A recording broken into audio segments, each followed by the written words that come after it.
Welcome to Stan the Wine Man TV. I am your host, Stan Rattan, and this is the Blue Collar Wine Show where I help you spend your wine dollars wisely. Anyway, I always like to do a rosé episode because I love rosé. I would be very interested in hearing comments about how many of you actually like rosé.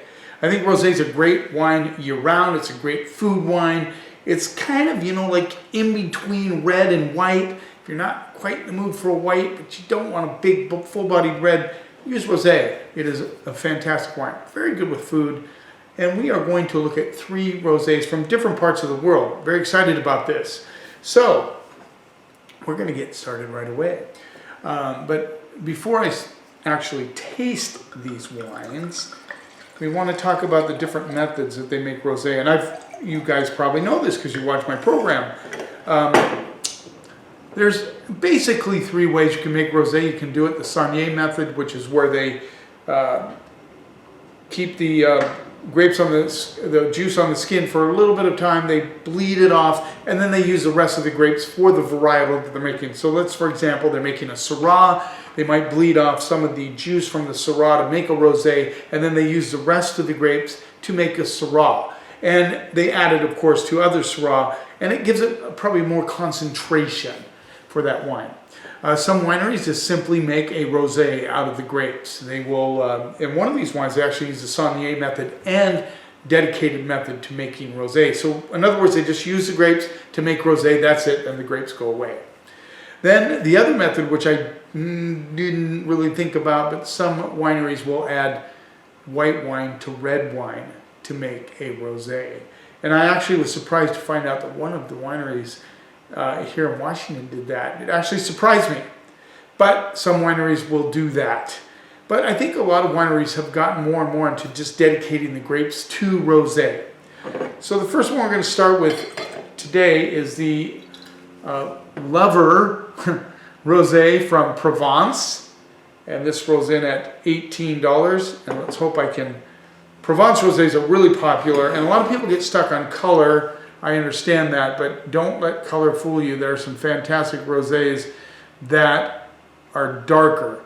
This is 55% Grenache, 35%, 55% Syrah, 35% Grenache, and then this is really hard to read, 5% Roll, which is Vermentino, and then so it's 30, 55, 35, and then 5%, I can't read it.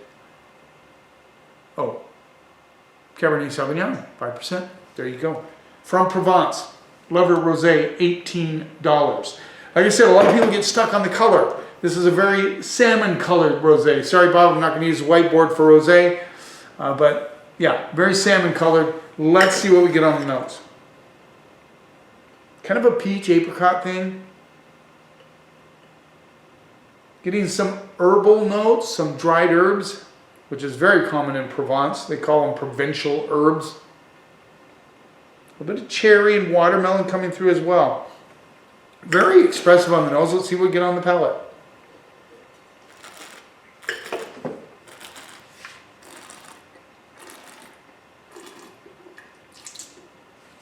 Nice and fresh. Fresh on the palate. Did I give the year on this? I did not give the year. I'm sorry, guys. Like I said, when I don't do these all the time, sometimes I get a little bit of...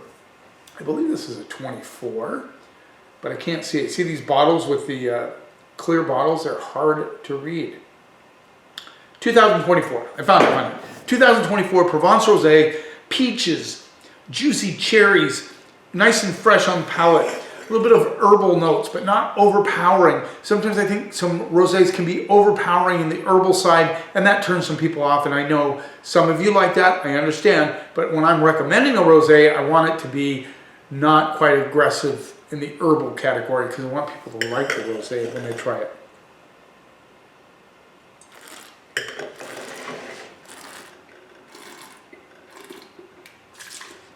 Good balanced acidity, like I said, kind of vibrant on the palate. Good notes of cherries, a little bit of watermelon, kind of the peach, cherry, watermelon, even a little bit of bubblegum, a little bazooka, which happens with the newer rosés. They tend to get that, and as they progress into the year, that bubblegum will go away. That's very common for a rosé.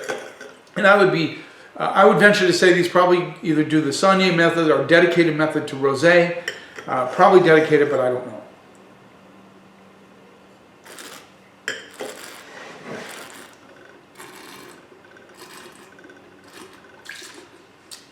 This has nice texture. It has good weight in the palate, but it's still fresh and clean and nice. I love this rosé.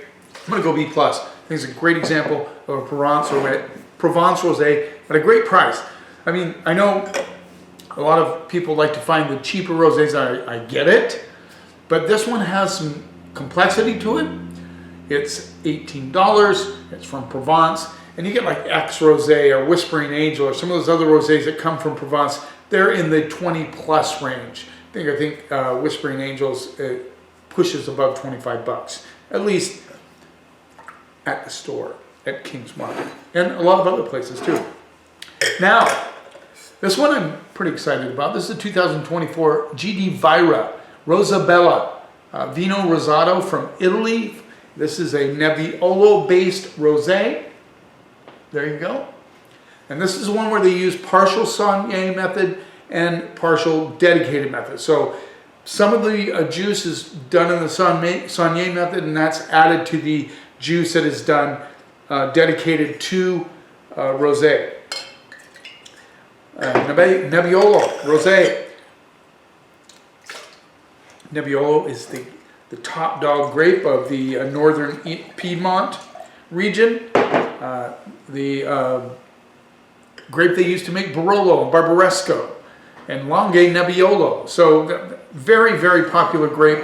A lot of people love Barolos, Barbarescos. They need to age for a little bit, of course. But now here's a rosé. This is just a hair darker than the Provence rosé. Let's see what we get on the nose. Getting a little rhubarb, strawberries, just a touch of peach as well on this one. A bit of strawberry action. Let's see what we get on the palate.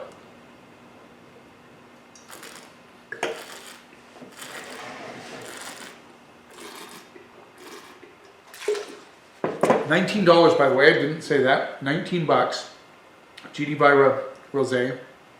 See, when I don't do a lot of these, I keep doing them, I kind of get rusty as far as this part goes. My apologies to you guys. But this is $19, crunchy on the palate, very vibrant, very juicy. Notes of underripe raspberry. A little bit of, I didn't get that on the nose. Underripe raspberry, a little bit of strawberry, a little bit of, I get some orange peel notes on this one as well. So some citrus notes coming through. Very, very crunchy and juicy on the palate. I love this rosé. This is what a lot of people are looking for when they buy a rosé. This would be classic seafood, shellfish, oysters, mussels, that sort of thing. In fact, if you're brave enough, you might even toss a little bit of this in your mussels as you're sauteing them and then enjoy it while you're eating them.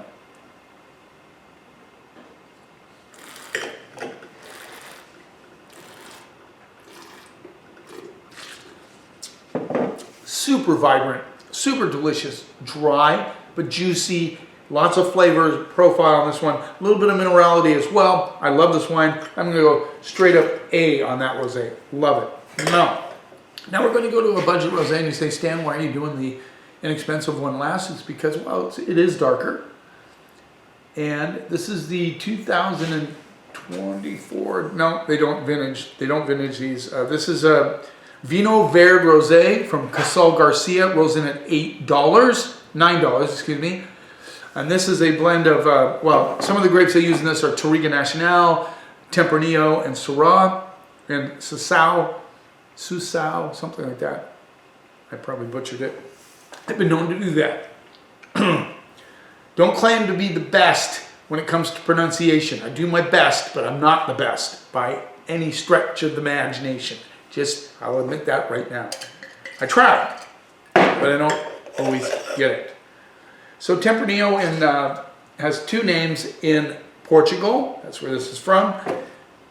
Tinto Ruiz and Aragonés. So you see those names, you know they're talking about Tempranillo. In fact, Tempranillo has the most synonyms of any grapes in the world, I believe, It's called many, many different things. So this one, you know, pretty close to the GD Vira. It looks darker in the bottle than it is in the glass. Kind of a, you know, kind of hedging towards copper orange. Now, let's see what we get on those. A little petrol, which is very interesting. Now, when you're drinking a Vinho Verde, you know you're going to get a little effervescence. That's just the way Vinho Verdes are. A lot of people say Vinho Verde. I say Vinho Verde because that's kind of the way it sounds when you're there. So lots of petrol on this, you know, little diesel action, a little petrol, little rubber boot. I'm getting a little kind of a strawberry.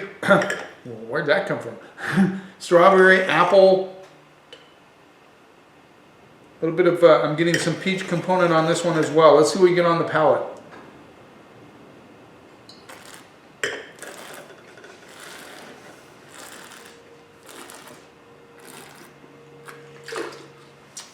So what else? Did I mention this has Syrah in it as well?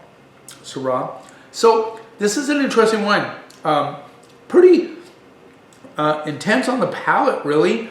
Not big and bold or not sweet at all, but nice. The Syrah notes give it a nice kind of, I get some red berry notes coming through. A little bit of rhubarb, a little bit of peach coming through on this one as well. The bubbles don't, the fizz doesn't really affect it that much. It's just barely there. Doesn't taste like diesel, so don't be nervous. It's not going to taste like you just suck down some grade A diesel or anything like that.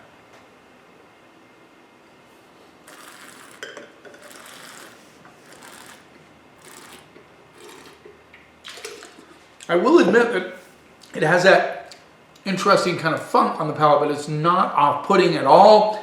I like the flavors on this one. I like the acidity. This, I mean, for $9, I think this one really rocks for $9. Nice, I get kind of a ripe rhubarb thing coming through as well. Anyway, delicious rosé, lots going on, very nice, a little bit of rose petal too. So all three of these rosés are excellent. I think the Casal Garcia is a great porch pounder. You know, just a nice $9 rosé to break out at a picnic, to do that.